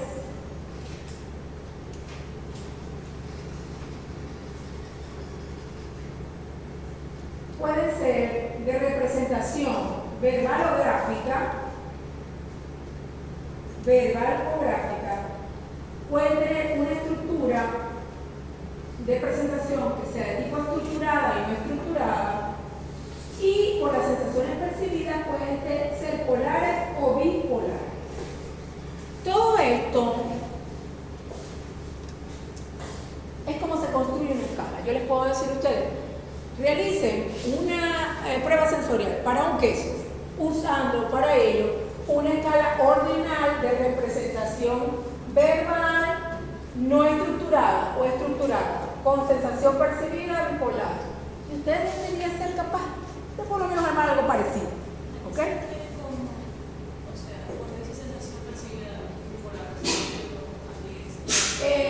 Bipolares que marcan solo los extremos, bueno y malo, salado y insípido.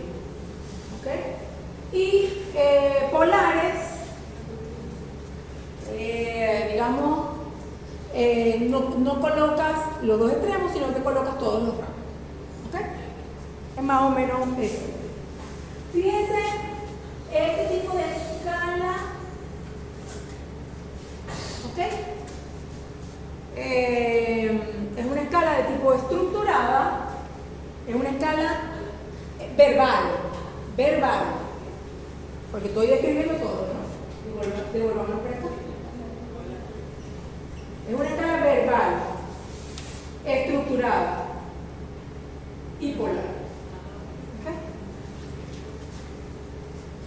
Para un atributo, terneza, puedo colocar donde la puntuación 1 es muy tierna o puedo hacerlo al revés, donde 9 es muy tierno, o sea que la mayor puntuación se le da a la mejor cara. ¿No? Eso lo acomoda la persona. En este caso, 1 es muy tierno, 2 es tierno, 3 moderadamente tierno, 4 ligeramente tierno, 5 regular, 6 ligeramente duro, moderadamente duro, duro y muy duro. Fíjense que aquí está un extremo de la escala y aquí está el otro extremo de la escala, ¿no? Y hay un rango intermedio que me es indiferente, regular, ni tierno ni duro. Ustedes lo pueden colocar, describir de cualquier manera. Lo importante, esto es una escala de 9 puntos, les puedo decir, construyan una de 5, pues de 5 la corta. Serán en vez de 4 niveles para uno, serán 2 niveles para uno, un intermedio y 2 niveles para el otro. ¿Sí? ¿Ok? Esa, como les decía, es estructurada. Fíjense, una escala bipolar no estructurada. Les coloco nada más, si fuera tierno, muy duro. Aquí estoy preguntando, no sé, el olor. Indique colocando una marca en la casilla que corresponda, en la casilla no, sobre la línea, en todo caso, que corresponda a un grado de olor que percibe. Si no te pongo una línea como de tiempo, una línea, y tú ves si es poco intenso, se acerca más para acá o si es muy intenso para allá. Y luego a esto le damos una puntuación a la gráfica. La puedo hacer así, bipolar estructurado, y ahí lo meto en casillas, pero no te estoy colocando lo que significa cada casilla. Pero ya te marco, porque cada una tiene una puntuación ya previamente para la persona que está construyendo. A mí la de arriba no me gusta mucho usarla, pero bueno. Fíjense las pruebas cuantitativas descriptivas de perfiles. Porque se están aumentando. No, para atrás. Pero para aquí. Descriptiva simple, de perfilación y de tiempo de intensidad. Ven aquí.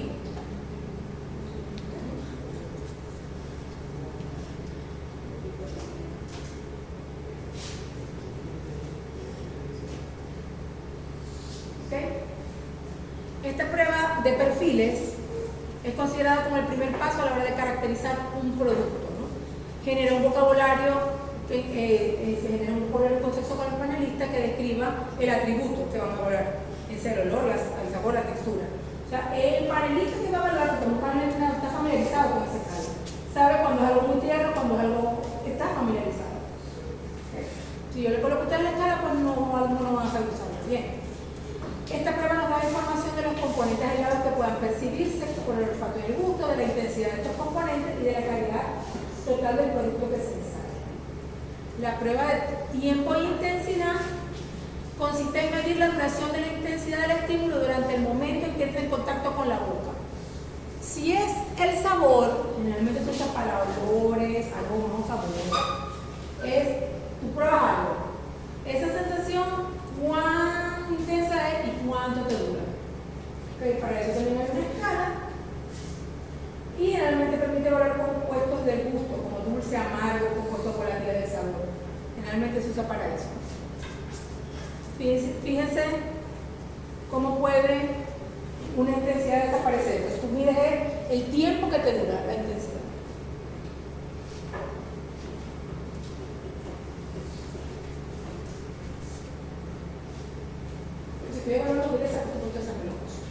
En el caso de las pruebas hedónicas o pruebas afectivas, ¿okay? Tratan de obtener la apreciación subjetiva de los participantes ante el producto evaluado. Se utilizan escalas hedónicas verbales o gráficas que representan el estado de ánimo del consumidor o del panelista que va a evaluar eso, ¿no? El objetivo general es determinar el potencial de mercado del producto, control de calidad de los productos ya existentes e intentar la mejora del producto. O sea, al final, el objetivo es mejorar la aceptabilidad del producto que usted lanza al mercado. Ahí estarían las pruebas de nivel de agrado, ¿no? El nivel de agrado lo que te pregunta es,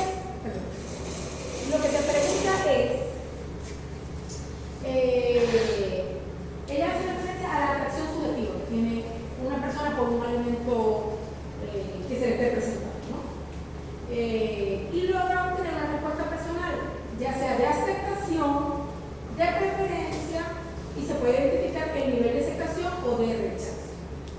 Fíjense por cómo sería una escala estructurada, hedónica, ¿verdad? Fíjate cómo cambia la pregunta o la escala. Me gusta extremadamente, o sea, ponemos a voz otra vez ahí. Me gusta extremadamente, me gusta moderadamente, ni me gusta ni me disgusta, no me gusta para nada. ¿Ok? Esto sería de tipo estructurada verbal, pero a veces estamos evaluando con niños, entonces a veces no saben leer y escribir, pero sí pueden asociarlo a las caritas felices o tristes, en donde esta sería pues le desagrada, le disgusta mucho extremadamente, y esta, la del final, le gusta mucho. ¿Ok? Entonces esta sería una escala hedónica gráfica.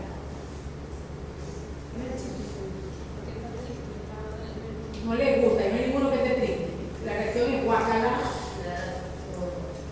Es indiferente, es del medio, es como. Ni me gusta ni me disgusta, y ya es gustar es diferentemente. Entonces fíjense que qué verbo vamos a usar aquí es el verbo gustar. ¿Ok? El verbo gustar o disgustar, y le colocan los descriptores, extremadamente, mucho, moderadamente, levemente. ¿Ok? Mientras que allá era el descriptor, moderadamente tierno. ¿Ok?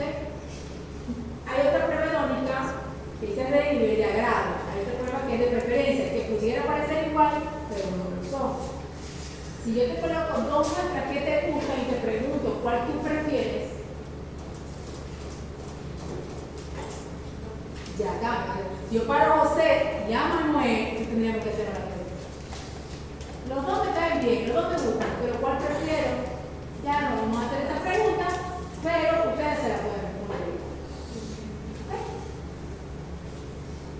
Entonces, en esta prueba de preferencia me permite al consumidor seleccionar entre varias muestras, indicando si prefieren una muestra sobre otra o si no hay preferencia. Eso sí, yo tengo, imagínense, ya desde el punto de vista de mayonesa, si yo estoy sacando una marca de mayonesa y tengo tres fórmulas de mayonesa. Las tres son mías, pero ¿cuál prefiere el consumidor? Una cosa es que le gustan, a lo mejor le gustan, pero ¿cuál prefiere? A lo mejor le gustan las tres, pero que me diga cuál prefiere de las tres. ¿Me ayuda? Eso puede ser un factor determinante, pero hay una eso es muy importante. Cuando tú entrevistas a la persona, cuando tú le das un instrumento a una persona,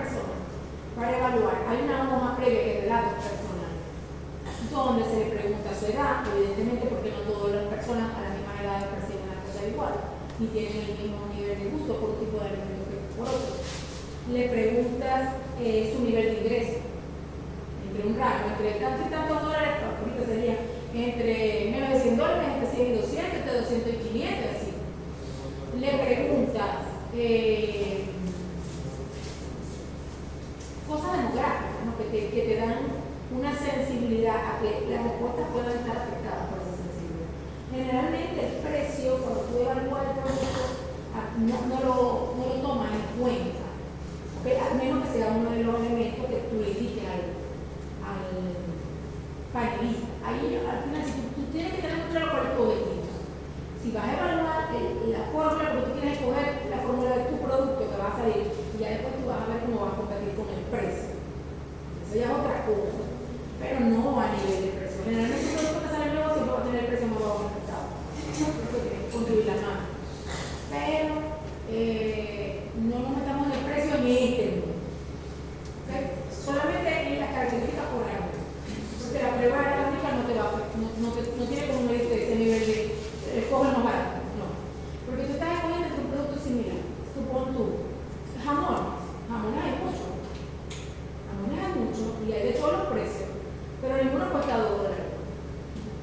Todos están del más barato, puede costar 8.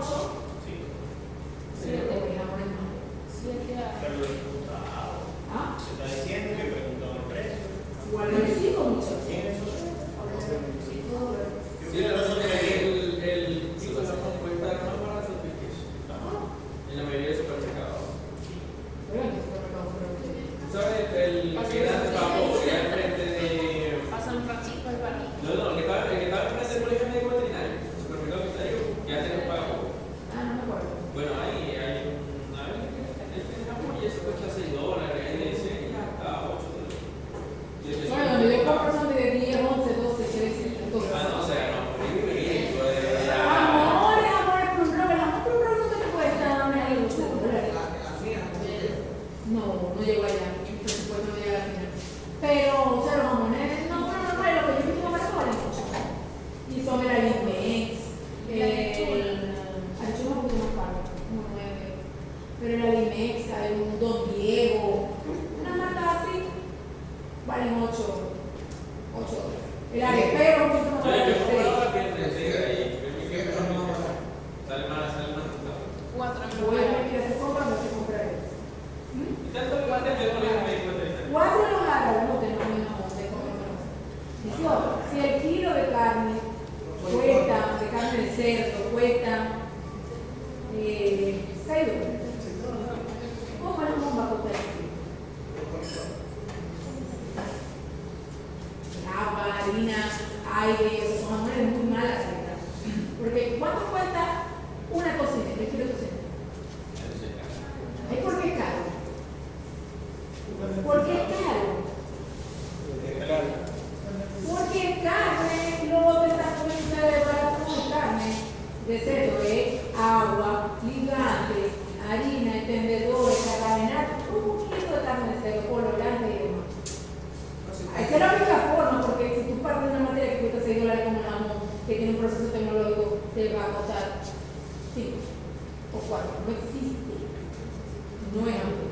no puede ser jamón, pero eso se ha visto que se maneja por No, tampoco. Nada de eso.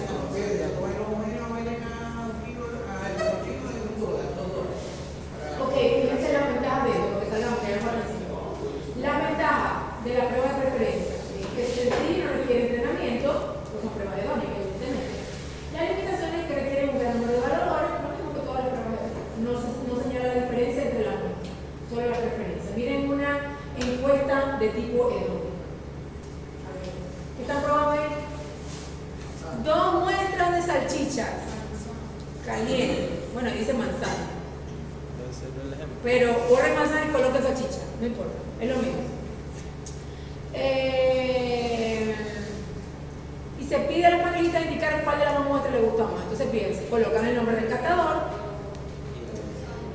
Te dice, prueba las 2 muestras que tiene ante usted en el siguiente orden. Prueba la muestra número 1, jamón de $5, o salchicha, hacia arriba.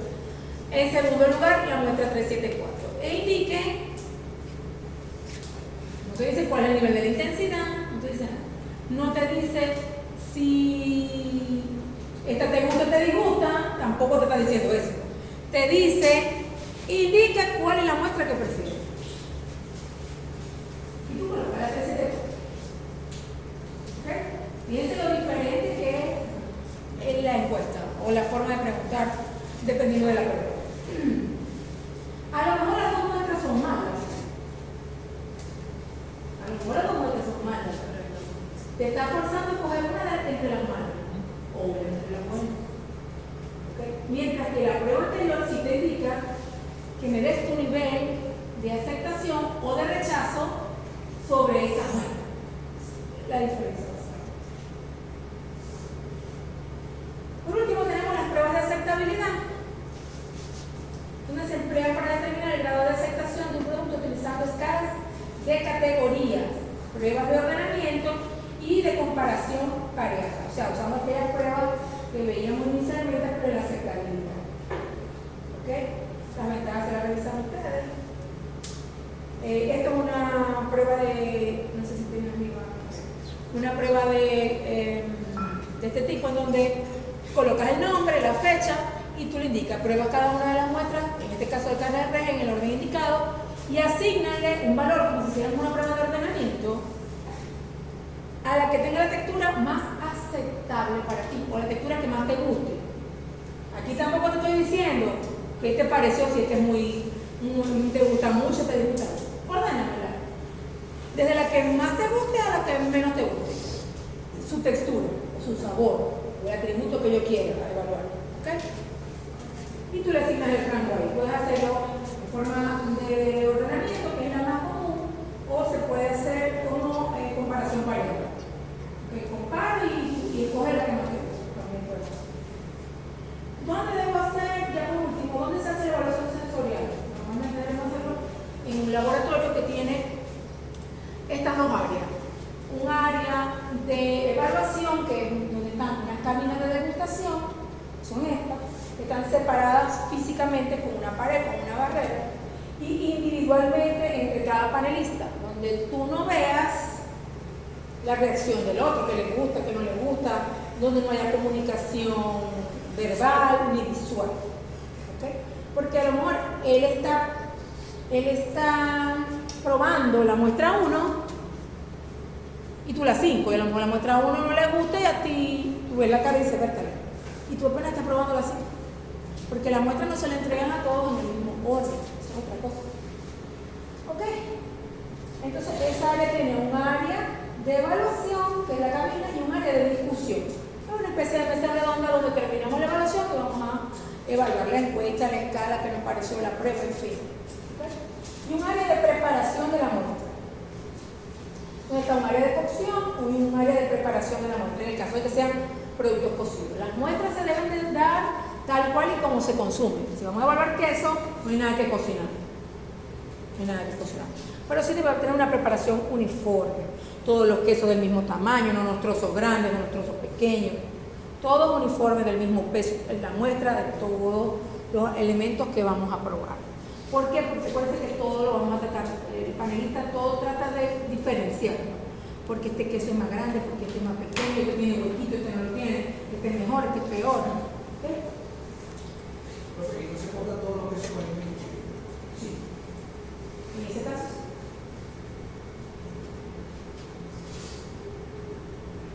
El laboratorio debe de poseer una temperatura confort entre 10 y 20, 18 y 20. La humedad relativa debe estar entre 40 y 45. Acuérdense que las condiciones del ambiente afectan la evaluación. Si yo tengo calor o excesivamente frío, no voy a poder evaluar tranquila, estoy desesperado por salir del lugar. La humedad relativa, para que no afecte como el alimento ni la percepción del evaluador, debería estar entre 45 y 55, bastante bajo.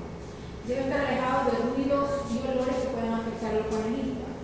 Si yo estoy evaluando carne y me huele la pastilla por ahí prendida todo, lo que voy a probar no va a saber por qué. Eso es divertido. Si hay ruido, están arreglando un banco para el lado, taca, taca, pumba, no puedo hacer una evaluación de forma correcta. Los cubículos de pipe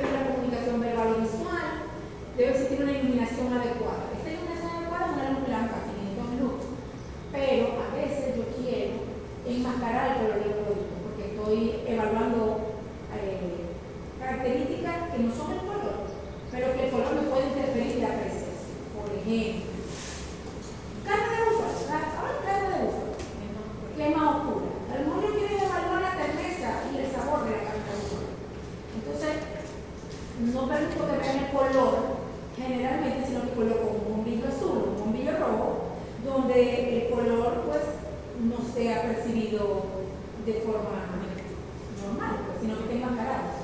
Y solamente perciba lo que yo quiero. Ahora, si yo quiero evaluar el color, tengo que darte la posibilidad de que tú tengas una luz adecuada, una iluminación adecuada. Aquí me falta algo en este tema, porque yo lo abrí, vamos a ver si lo consigo en otro tema. Porque si no lo pregunto, después no lo digo.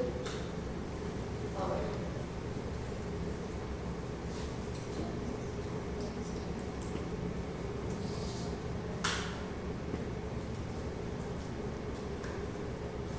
Aquí debe estar.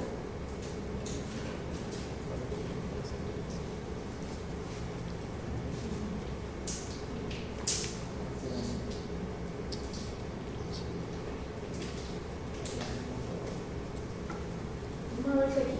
¿Qué son los errores que se cometen? Esto es exactamente lo mismo que ya vimos. No lo vamos a volver a ya, ¿verdad?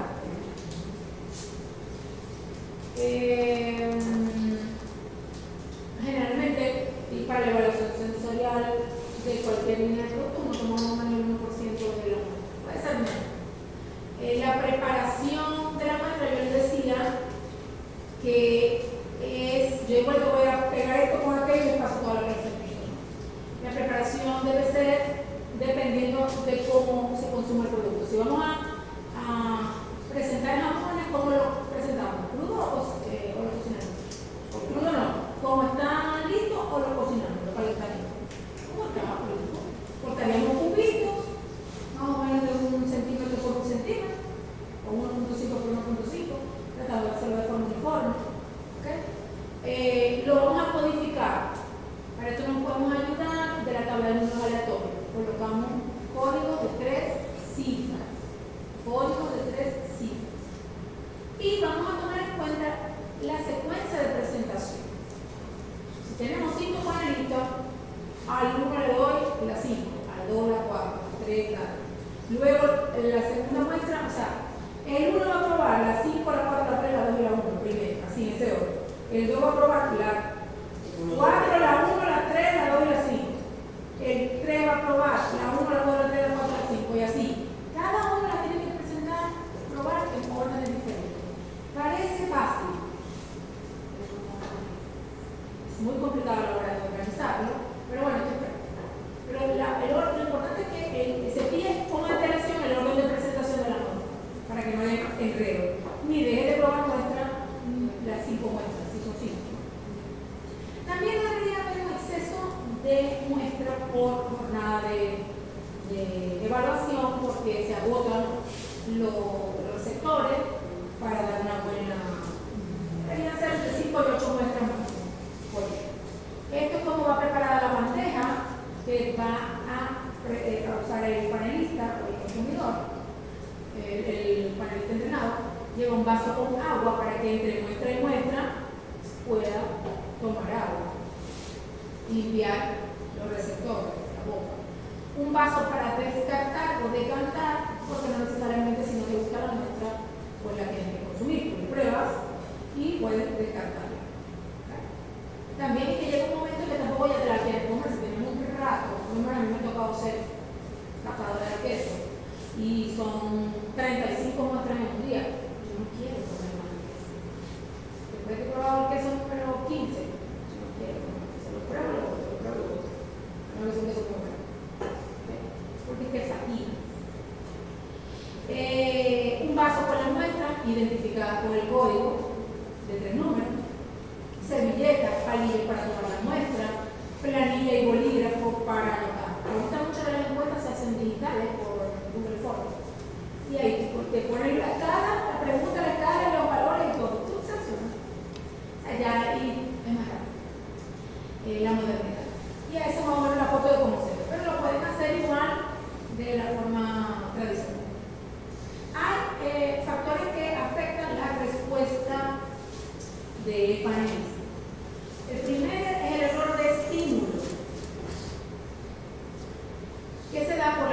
percepción alterada por estímulos extraños tales como olores, ruidos desagradables, calor, color de la muestra, si lo quieren enmascarar o no, forma uniforme de la presentación del bocado, exceso de frío o de calor. Es un error de estímulos visuales, olfativos, de temperatura, que hace que el panelista pueda tener percepciones alteradas o que tenga una idea alterada de por qué me están dando una grande que una pequeña. Puedo pensar que uno es mejor o que uno es peor que otro. El error de expectación está dado por el exceso de información que pueda tener el panelista. Entonces se generan unas expectativas y van a tratar de buscar diferencias. Supongan que yo voy a probar, aquí vamos a evaluar embutidos. Embutidos hechos, uno con carne de res y el otro con carne de chihuahua. ¿De bonito? De vaca. ¿Ok? De capibara. No modernamente llamado. ¿Qué va? O de chivo, no sé. Pero de hecho. Si ustedes tienen esa información, automáticamente el cerebro va a tratar de saber cuál es, cuando te lo ponga, cuál es diferente a otro. Mientras que si yo te digo, vamos a probar embutidos, diferentes embutidos elaborados con carne, ¿ya? Y tu prueba. Y a ver si tú eres capaz de distinguir la diferencia, si te gusta o no te gusta, si te gusta el sabor, en fin. El error de adaptación. Es un error que ocurre cuando yo presento series de muestras con estímulos que aumentan y disminuyen levemente entre estas. Y los panelistas tienden a dar la misma respuesta. Supongan ustedes que yo estoy haciendo un queso y este queso le pongo 1% de sal, 1.5, 2.5 y 3% de sal. Si yo te lo voy a probar primero de 1, primero 1.5, primero 1.5, quizás pueda, esta persona que lo probó en ese orden tienda en algunas escalas a dar respuesta similar. Mientras que si yo a él le doy a probar, él puede tener el error, pero el de al lado, yo le doy primero la de 3% y luego la de 1%. Entonces el rango me da una respuesta diferente. Como todos lo tienen que probar en órdenes diferentes, yo elimino ese error de adaptación. Por eso es que las distribuyo de forma diferente. Si no, todos tendrían el mismo error de E, si la probaron en ese orden. ¿Ok? El efecto halo. En la evaluación, el efecto halo ocurre cuando se evalúan atributos múltiples en la muestra, donde el resultado dado a un atributo puede influenciar a un atributo diferente. Por ejemplo, me gustó el sabor de esta carne. Y a lo mejor le doy puntuaciones elevadas para todos, el atributo de textura, de cantidad de conectivo, porque me pareció que tenía un sabor muy bueno. O me pareció que la textura era buenísima, entonces todo lo demás me pareció bueno. También este efecto halo lo elimino cuando distribuyo las muestras de forma aleatoria. ¿Okay? O tratando, obviamente las preguntas nunca van mezcladas. Cuando vaya a la textura o la textura, hay preguntas para textura, preguntas para color, preguntas para cada tipo. Otros errores que pueden darse por el orden de presentación, que es el error de contraste. Si escojo de la misma muestra, puedo tener error de contraste, error de tendencia central, error de sesgo posicional y el defecto de diseño. ¿Okay? Pero todo tiene que ver con lo mismo que les expliqué. ¿Okay? Que las percepciones entre un nivel y otro pues no sean dadas. O por lo menos el error de contraste, a veces, si yo le voy a probar una muestra de queso insípida, todo lo que le muestre después no le puede parecer muy salado. Y él tiene un error de contraste. ¿Okay? Por eso todo este tipo de errores los esquivo o los evito cambiando el orden de presentación.